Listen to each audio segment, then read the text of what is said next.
Hello students, आज हम करेंगे डायरेक्टरेट ऑफ एजुकेशन की वर्कशीट नंबर 160 जिसका सब्जेक्ट है इंग्लिश और आज डेट है 3 फरवरी 2021। ये वर्कशीट क्लास 5th के बच्चों के लिए है। तो चलिए स्टार्ट करते हैं हम आज की वर्कशीट। बच्चों, आपको यहाँ पर अपना नेम लिखना है। यहाँ पर आपकी क्लास पहले से ही लिखी हुई है तो आपको अपना सेक्शन लिखना है और यहाँ पर लिखना है आपको अपने टीचर का नेम। हमारी आज की वर्कशीट का topic unit 10 who will be Ningthou से लिया गया है। तो चलिए देखते हैं कि आज की वर्कशीट में हम क्या सीखने वाले हैं। शुभ प्रभात विद्यार्थीहरू तपाइले राम्रो गरिरहनु भएको छ। Do you find the language of these sentences familiar. बच्चों, क्या आपको इन सेंटेंसेस की जो लैंग्वेज है, जो भाषा है, वो कुछ जानी पहचानी लगी? अगर हाँ तो आपको यहाँ पर लिखना है और अगर नहीं तो आपको यहाँ पर नो लिखना है। पर मुझे लगता है कि आप इसको जान ही गए होंगे। These sentences are written in the Nepali language of Sikkim state. बच्चों, ये जो सेंटेंसेस हैं ये नेपाली भाषा में लिखे गए हैं जो कि सिक्किम स्टेट की है। You must have worked on a project on the Sikkim state and by now you know many things about Sikkim. आप सभी ने सिक्किम स्टेट पर प्रोजेक्ट्स पे काम किया होगा तो आपको ये भाषा शायद थोड़ी जानी पहचानी ज़रूर लग रही होगी। इसके अलावा आपने सिक्किम स्टेट के बारे में बहुत सारी चीज़ों को भी जाना है। Today we are going to visit another state of India, Manipur. तो आज हम इंडिया की एक दूसरी स्टेट को विजिट करने वाले हैं जिसका नाम है मणिपुर।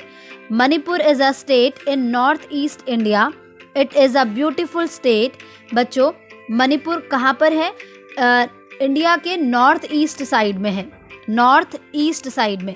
ठीक है, देख लीजिए कि ये है इंडिया का मैप और अगर मैं इसको डायरेक्शन में देखूं तो यहाँ पर है ईस्ट डायरेक्शन, ये है ईस्ट डायरेक्शन, ये है वेस्ट, ये है नॉर्थ और ये है साउथ। ठीक है, तो आप देख सकते हैं कि यहाँ पर ये जो मणिपुर है इसको यहाँ मार्क किया गया है। तो ये कौन सी डायरेक्शन पड़ती है? ये डायरेक्शन पड़ती है नॉर्थ ईस्ट। कौन सी? North east. देखिए किस तरह से ईस्ट डायरेक्शन तो आप समझ ही गए होंगे। और क्योंकि ये ऊपर वाले पार्ट में है तो ये वाला पार्ट कौन सा है? नॉर्थ का पार्ट है, यानी कि उत्तर का पार्ट है। ठीक है, इसीलिए हम बोलते हैं कि मणिपुर कौन से डायरेक्शन में है? नॉर्थ ईस्ट डायरेक्शन में है। ठीक है बच्चों, let us read a folk tale of Manipur. तो चलिए आज हम एक कहानी पढ़ते हैं मणिपुर की। ये एक फोक टेल है। फोक टेल मतलब लोक कथा है, लोक कहानी है। ठीक है, तो चलिए आइए बच्चों देखते हैं। Long, long ago, there lived a king and queen in कांगलेपाक, Manipur. तो बहुत टाइम पहले की बात है। मणिपुर में एक किंग और एक क्वीन रहती थी, मणिपुर के कांगलेपाक में। The people were not only ones who loved their king and queen, the trees, birds and animals loved them too. तो सिर्फ वहाँ के जो लोग थे वो ही उन्हें प्यार नहीं करते थे, बल्कि वहाँ के जो ट्रीज़ थे, बर्ड्स थे, एनिमल्स थे, वो भी उन्हें बहुत प्यार करते थे। They had 3 sons and a daughter. उनके 3 लड़के और एक लड़की थी। मतलब कि कितने बच्चे हुए? 4 बच्चे। The years went by and the children grew up well. तो ऐसे ही साल बीतते गए और बच्चे बड़े होते गए। When the time came to decide the future king, the king held a contest of horse riding. तो जब ये टाइम आया कि फ्यूचर किंग कौन बनेगा, यानी भविष्य में राजा कौन बनेगा, तो जो वहाँ का किंग था, जो वहाँ का राजा था, उसने एक कॉन्टेस्ट यानी कि उसने एक प्रतियोगिता का आयोजन किया जो कि हॉर्स राइडिंग की थी, यानी कि घुड़सवारी की थी। Read the story who will be Ningthou. तो आपको who will be Ningthou story को अपनी बुक से पढ़ना है from your textbook to find out who won the contest. कि उस कॉन्टेस्ट को किसने जीता ये आपको तभी पता चलेगा जब आप इस कहानी को अपनी मैरीगोल्ड बुक से पढ़ेंगे। तो इसे आप ज़रूर पढ़िएगा बच्चों। Number A, you must have observed many words in the story in Manipuri language. Find out from the story what the following words और phrases are called in Manipuri. बच्चों, जब आपने इस कहानी को पढ़ा होगा तो आपने स्टोरी के बीच में बहुत सारे वर्ड्स को ऑब्जर्व किया होगा जो कि मणिपुरी लैंग्वेज में लिखे हुए हैं। तो आपको नीचे कुछ वर्ड्स दिए हुए हैं जैसे कि king, future, queen, such a fine horseman. ठीक है, तो आपको क्या करना है, इन वर्ड्स को स्टोरी में से फाइंड आउट करना है कि मणिपुरी लैंग्वेज में इन्हें क्या कहा जाता है। ओके, तो चलिए बच्चों देखते हैं। चैप्टर के स्टार्टिंग में ही आपको ये पता चल जाएगा कि मणिपुरी लैंग्वेज में किंग और क्वीन को क्या कहते हैं। So a king is called a ningthou and a queen is called a leima in Manipuri. मतलब कि मणिपुरी भाषा में किंग को कहा जाता है निंगथो और क्वीन को कहा जाता है लेमा। ओके, तो चलिए अब हम देखते हैं कि फ्यूचर को क्या कहा जाता है और सच फाइन हॉर्समैन को क्या कहा जाता है।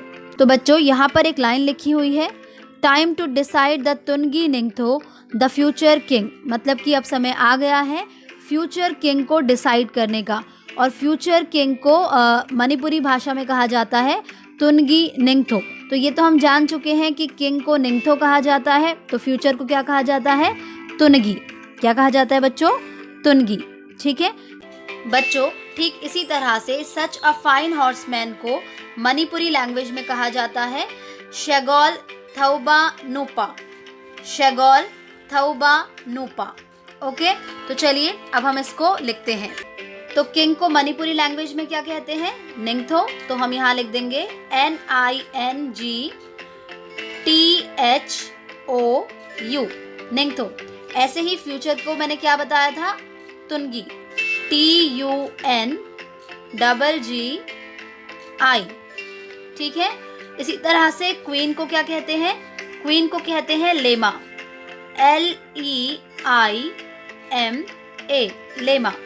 और डी देखिए बच्चों, सच अ फाइन हॉर्समैन। तो सच अ फाइन क्या कहते हैं, शगोल,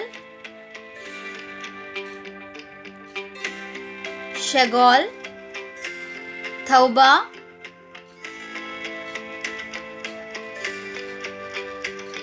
नूपा।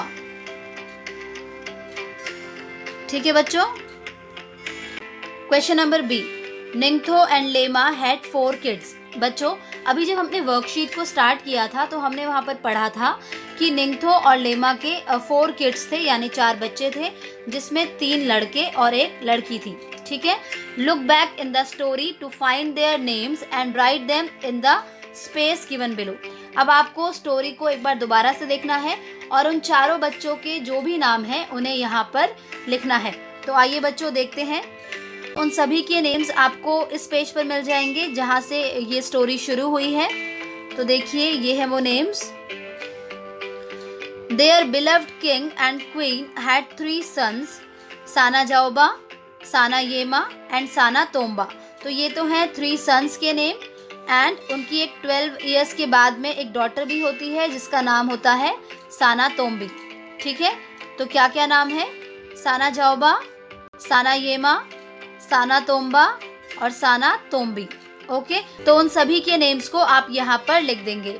ठीक है बच्चों, let's have some more fun doing exercises given on page number 146 of the English workbook. अब आपको अपनी इंग्लिश वर्कबुक का पेज नंबर 146 करना है, तो इसे आप ज़रूर कीजिएगा। इसी के साथ आपकी आज की वर्कशीट कंप्लीट होती है।